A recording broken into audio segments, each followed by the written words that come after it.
ఓం నమో వెంకటేశాయ. ఇంతకుముందు 2 వీడియోల్లో కూడా మనం స్వామి పుష్కరుని యొక్క మహత్యాన్ని తెలుసుకున్నాం. ఇంకా చాలా చాలా కథలు ఉన్నాయి. అందులో ఇప్పుడు మనం తెలుసుకోబోయేది చాలామందికి పరిచయమైనటువంటి కథే పరీక్షణ్ మహారాజు యొక్క కథ. ఈయన అభిమన్యుడి యొక్క పుత్రుడు. ఈ పరీక్షణ్ మహారాజు హస్తినాపురాన్ని పరిపాలిస్తున్నటువంటి రోజుల్లో ఒకరోజు వేటకెళ్ళాడు. ఆ వేటకెళ్ళినటువంటి సందర్భంలో బాగా అలసి సొలసి దాహంతో బాధపడుతూ అక్కడ ఒక చోట విశ్రాంతి తీసుకున్నాడు. ఆ తర్వాత ఒక మృగాన్ని తరుముతూ జింకను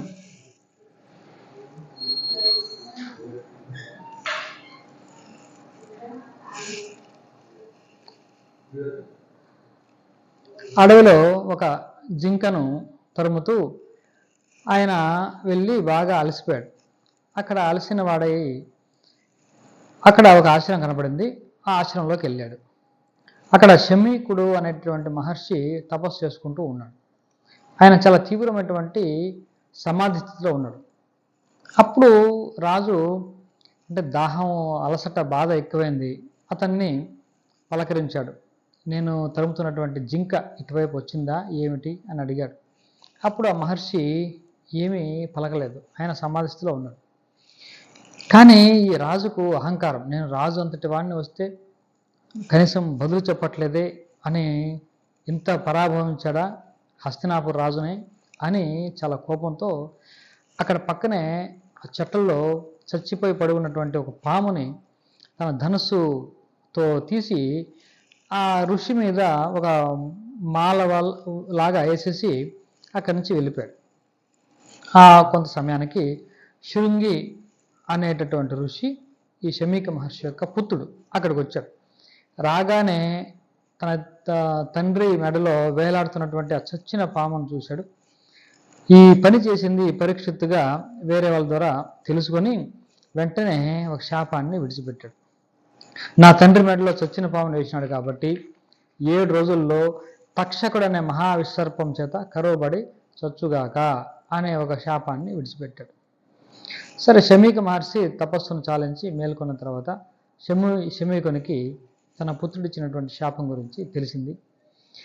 అప్పుడు ఆయన బాధపడుతూ, నాయన ప్రజల బాగోగులను చూసే రాజుకు శాపం ఇవ్వడం అది మంచి పని కాదు అని బాగా చింతించి వెంటనే గౌరవముఖుడైనటువంటి తన శిష్యుని పరీక్షిత్ దగ్గరికి పంపించి తగు జాగ్రత్తలు తీసుకోండి, ఈ విధంగా నా కొడుకు నీకు శాపం ఇచ్చాడు అని చెప్పాడు.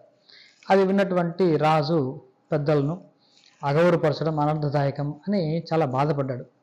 గంగానది మధ్యలో ఒంటి స్తంభం పైన ఒక మంటపాన్ని ఏర్పాటు చేసుకున్నాడు. అక్కడికి మహావిసర్పాలేమి రాకుండా పోగొట్టే వైద్యుల్ని మంత్రశాస్త్రవేత్తలను పిలిపించుకున్నాడు. ఏదేమైనా సరే ముక్తి కలిగించేటటువంటి విష్ణుగాథలు శ్రవణం చేస్తూ ఆయన అక్కడ 7 రోజుల పాటు ఉంటున్నాడు. ఇదిలా ఉండగా మహామంత్రవేత్త అయినటువంటి ఒక కాశ్యపుడు అనేటువంటి బ్రాహ్మణుడు తక్షకుడిని విషం నుండి రక్షించాలనే సంకల్పంతో రాజు దగ్గరకు వస్తున్నాడు. చాలా పరుగున వస్తున్నాడు. అది చివరి రోజు, 7వ రోజు. అది దరిద్రుడైనటువంటి ఆ విప్రుడు ఇతను ఎందుకు వస్తున్నాడంటే కేవలం ధనం ఏమన్నా లభిస్తుందన్న ఆశతోనే వస్తున్నాడు. దీని తక్షకుడు గమనించి బ్రాహ్మణ వేషంలో ఉన్నటువంటి కాశ్యపుని దగ్గరికి వచ్చి, విప్రోత్తమ మీరెవరు, ఎందుకు వెళ్తున్నారు, మహావేగంగా పరిగెడుతున్నారు అని అడిగాడు. అప్పుడు కాశ్యపుడు, నా పేరు కాశ్యపుణ్ణి, నేను మహామంత్రవేత్తను, నేను వైద్యుణ్ణి, తక్షకుని విషం చేత మరణించే పరీక్షణ్ మహారాజును కాపాడడానికి నేను వస్తున్నాను అని చెప్పాడు. అలా అయితే ఆ తక్షకుణ్ణి నేనే, ఇదిగో ఈ మహావృక్షాన్ని ఇప్పుడే నా యొక్క విషం చేత నేను కాలుస్తాను అంటూ తక్షకుడు ఆ విషం చేత ఒక చెట్టును భస్మం చేశాడు. అప్పుడు వెంటనే కాశ్యపుడు తన మంత్ర మహత్యం చేత తక్షకుని విషం వల్ల భస్మమైనటువంటి ఆ మహావృక్షాన్ని క్షణాల్లో మళ్ళీ బంగారు ఛాయలతో మెరిసేటట్టు చేశాడు. అక్కడ అంతకుముందే ఆకలి కోసం చెట్టుకినటువంటి ఒక బ్రాహ్మణుడు ఈ చెట్టుతో పాటు కాలిపోయి మసైపోయి తర్వాత కాశ్యపుని మంత్రసిద్ధి చేత మళ్ళీ బతికాడు. అతను ఈ యొక్క విద్య యొక్క విషయాలన్నీ కూడా గమనిస్తున్నాడు. ఇది గమనించిన తక్షకుడు కాశ్యపునితో, అయ్యా విప్రవర్య, నీవు మహామహిమాన్వితుడైనటువంటి మంత్రసిద్ధుడవు, కానీ శృంగి చేత ఇవ్వబడినటువంటి శాపం కూడా అమోఘం కదా, అతను బతికే అవకాశం లేదు. ఋషి ఇచ్చిన శాపం నిర్వీర్యం కాకూడదు కదా, కనుక నీవు తిరిగి వెళ్ళవలసింది అని కాశ్యపుని అర్థించాడు. అందుకు గాను నేను అంతకంటే ఎక్కువ ధనాన్ని నీకు ప్రసాదిస్తాను ఆలోచించుకున్నాడు. అప్పుడు కాశ్యపుడు దివ్య దృష్టితో చూశాడు. పరీక్షిత్ యొక్క పూర్వాపరాలను యోచన చేసి ఆ రాజు ఎలాగైనా సరే అల్పాయుష్కుడే కనుక తాను వెళ్ళి వైద్యం చేయడం వల్ల ఎటువంటి ఉపయోగం లేదని వ్యర్థమైన నిర్ణయించుకొని తక్షకుడిచ్చినటువంటి ధనాన్ని తీసుకొని మూట కట్టుకొని వెళ్ళిపోయాడు. ఆ తర్వాత పరీక్షిత్ మహారాజు తక్షకుని విషయం వల్ల మృతుడయ్యాడు. చెట్టుతో పాటు భస్మమై మరలా ఈ వృక్షంతో పాటు బతికిన ఆ బ్రాహ్మణుడు ఉన్నాడు కదా, ఆ బ్రాహ్మణుడు ఈ కాశ్యపుడు చేసిన పనిని తెలుసుకొని లోకలందరూ అతన్ని ఈసిడించుకున్నారు. అతని ద్వారా ఈ విషయం తెలిసింది.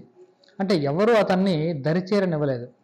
అంటే రాజును కాపాడడం కోసం వెళ్ళి ధన ఆశతో మళ్ళీ వెనుదిరిగాడు కదా, ఈ విషయం ఆ బ్రాహ్మణుడి ద్వారా తెలుసుకున్నారు. అందరూ అతన్ని చీదరించుకుంటున్నారు. ఎక్కడికి పోయినా అతన్ని ఉండనివ్వట్లేదు. అతన్ని వెలివేశారు. ఇప్పుడు ఇటు దిక్కుతోచక అతను తిరుగుతూ శాకల్యముని అనే మహానుభావుడి దగ్గరికి వెళ్ళాడు. అక్కడ ఆయన దగ్గర తన బాధను చెప్పుకున్నాడు. స్వామి మహానుభావ, నేను ఎక్కడికి వెళ్ళినా అందరూ నిష్కారణంగా నిందిస్తూ ఉన్నారు. మరి నేను ఎలాంటి పాపాలు చేయలేదు, మరి అందరూ ఎక్కడికి రానివ్వకుండా తరిమేస్తున్నారు. మరి నేను చేసిన దోషం ఏమిటో చెప్పి నన్ను రక్షించవలసింది అని పెక్కు విధాల ప్రాధేయపడ్డాడు. అప్పుడు ఆ శాకల్య మహర్షి ఈ విధంగా చెప్తున్నాడు. నాయన, నీవు మహా అపరాధం చేశావు. బ్రాహ్మణ శాపాన్ని పొంది మహాకాలనాగైన తక్షకుని ఘోర విషం చేత మరణించే పరీక్షిత్తును మంత్రం చేత రక్షించకుండా ధనాశకు లోనై వైద్యం చేయకుండానే తిరిగి వెళ్ళావు. ఆ పరీక్షిత్ మహారాజు విష్ణు భక్తి గలవాడు, మహాయోగి. మీరు మిక్కిలి ప్రజలందరికీ తమ రాజును రక్షించుకోవాల్సిన బాధ్యత ఉంది. కానీ అలాంటి చక్రవర్తిని నువ్వు రక్షించకుండా వెళ్ళడం కర్తవ్యం కాదు కదా, నువ్వు తప్పు చేశావు అని చెప్పాడు. ఇక్కడ వైద్యుడి యొక్క లక్షణాలు ఎలా ఉండాలి అని ఆయుర్వేద శాస్త్రంలో ఉన్నటువంటి విషయాలు ఆ ఋషి ఇతనికి చెప్తున్నాడు. రోగి చనిపోవడానికి సిద్ధంగా ఉన్నా సరే వాడి కంఠంలో ప్రాణం ఉన్నంత వరకు వైద్యుడు అనేవాడు తనకు తెలిసిన వైద్యాన్ని చేస్తూనే ఉండాలి. బ్రతికించడానికే ప్రయత్నం చేయాలి. ఎందుకంటే కాలం చాలా వక్రమైనది అని ఈ విధంగా ఆయుర్వేదంలో ఉన్నటువంటి విషయాలు ఈ విధంగా చెప్తున్నారు. కేవలం కీర్తి కాంక్షతోనో ధనాశతోనో వైద్య వృత్తిని స్వీకరించరాదు. అంటే వైద్యం ఎప్పుడు కేవలం డబ్బు కోసమో పేరు కోసమో కాదు, సేవ కోసమే. సేవాభావంతో కూడిన వైద్యుడు ఎట్టి పరిస్థితుల్లోనూ వైద్యం చేయను అనరాదు. అంతేకాదు, రోగాన్ని బట్టి పూర్తిగా వైద్యం చేయాలి. త్వరలో రోగి మరణిస్తాడు అనే మాట వైద్యుడు ఎప్పుడూ చెప్పరాదు.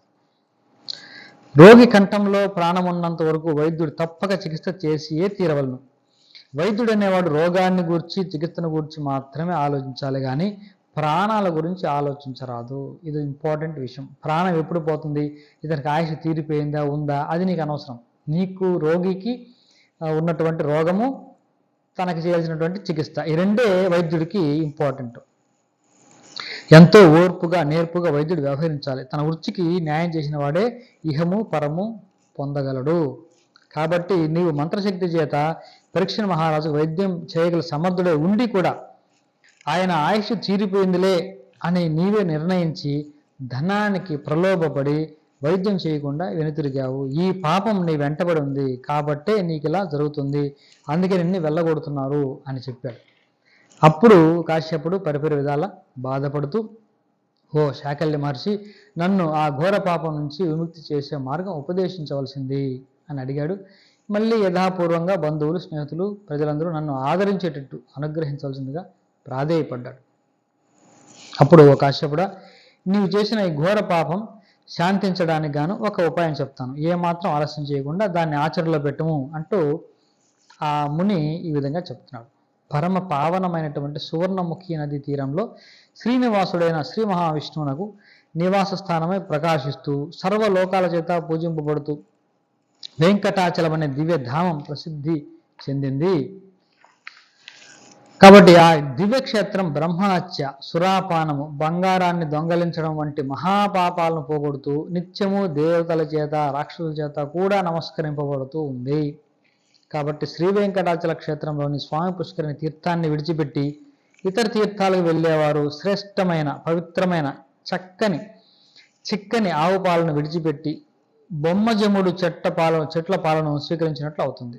భక్తులు ఏ తీర్థాల్లో కానీ ఏ నదుల్లో కానీ స్నానం చేసే సమయంలో స్వామి పుష్కరిణి, స్వామి పుష్కరిణి, స్వామి పుష్కరిణి అని 3 సార్లు స్మరిస్తే చాలు, వారందరూ కూడా బ్రహ్మపదమైన మోక్షాన్ని తప్పక పొందుతారు.